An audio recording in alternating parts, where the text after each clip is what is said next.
afternoon, everyone. Again, my name is Lindsay Lehr. I lead the payments practice here at AMI. And today what I'm going to be talking about is actually a disruption in mentality or culture that is sweeping the payments industry in Latin America.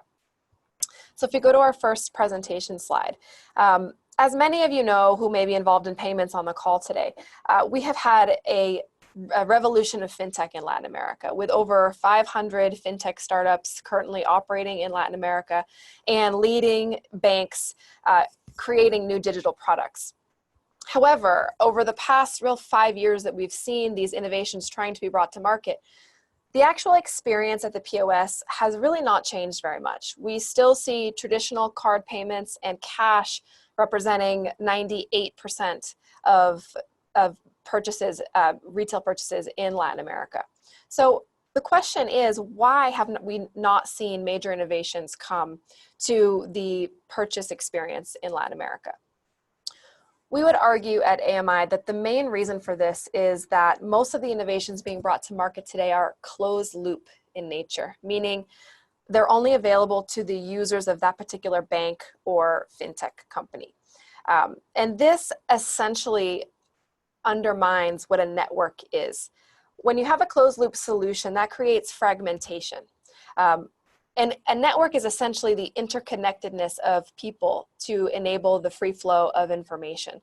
So when you have multiple closed loop systems, that creates fragmentation, confusion, and ultimately stagnation. This is the culture and the mindset that we've seen in Latin America so far, and this kind of responds to the answers to the poll question that we had of, my greatest challenge is bringing innovations to market faster. To do that, you need your company mentality needs to be aligned with innovation and truly embody a spirit of innovation. What I'll be talking about on the slide today is exactly that. We have Banco Itaú, the largest bank in Brazil with 60 million customers, announced last month that it's launching ichi, a new mobile payment platform based on QR codes that enables P2P and merchant payments. Now, this in and of itself is not innovative. We have a handful of QR code providers growing today in Latin America. But what is innovative about ichi is the messaging and the way it's thinking about this platform. I invite everyone, if you're interested, to go to the ichi website and take a look at the video that they're using to advertise this product. It's very exciting.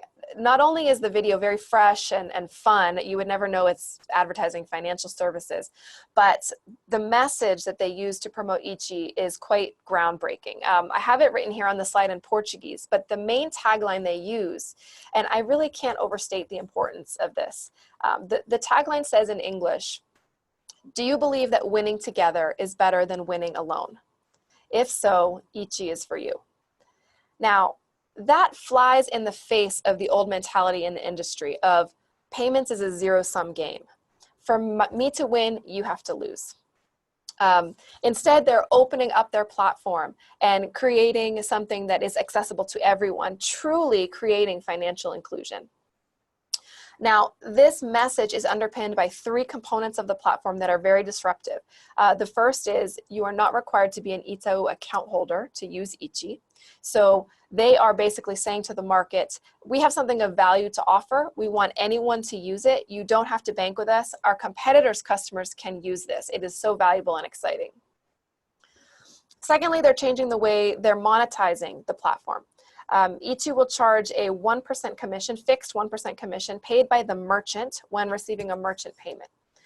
This is a vast improvement over the 5, 6, 7, 8% that small merchants often pay to accept card sales, which has been a huge deterrent to expanding card acceptance in Latin America. Finally, payments are made in real time or up to 1 business day for merchants accepting credit card payments, which again is a huge improvement over the up to 30 days merchants sometimes have to wait in Brazil to receive funds from credit card sales. And that is quite just ludicrous when we think about trying to advance or modernize retail in Latin America. So let's go on to the next slide. What does ichi say about what does this mean for the industry more broadly? With Itaú, this huge player, bringing this new platform to market with this new paradigm shift that they're creating, this is accelerating 3 key pillars of change we're seeing in payments right now. And those who want to stay relevant and stay at the head of the competitive pack in payments need to start embracing these 3 pillars. We have a handful of companies that are embodying this already.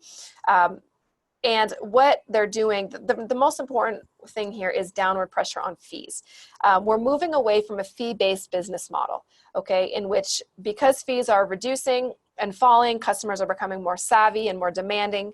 Banks are seeing the need to reduce their fees and therefore move to other forms of revenue generation. And data monetization is perhaps the most innovative way to do this. That is banks' huge competitive advantage, the massive amounts of data they're sitting on, and they need to learn how to capture, analyze, and monetize that data. The next is real-time payments. We're seeing payments, the cycle to make a payment and receive a payment is becoming shorter on a global scale. Real-time will be the new industry standard, is becoming the new industry standard. And finally, openness. The ethos of openness is a little bit more nebulous, but no less important than the previous 2. As we're developing a payments ecosystem in Latin America, this is what creates value and flexibility and robustness. And we have regulators as well as private companies embracing openness. And those who are able to follow suit will stay relevant. Just on our final slide here, who will win? Ultimately, all of these changes are affecting the consumer and the merchant, creating a better outcome for our end users, which is great for everyone. And those who, from the industry standpoint, who will win in this situation are primarily those who are able to reduce cost and find new ways to generate revenue. Those who lose are the ones who will kind of stick with the traditional model. Thank you very much. I look forward to your questions.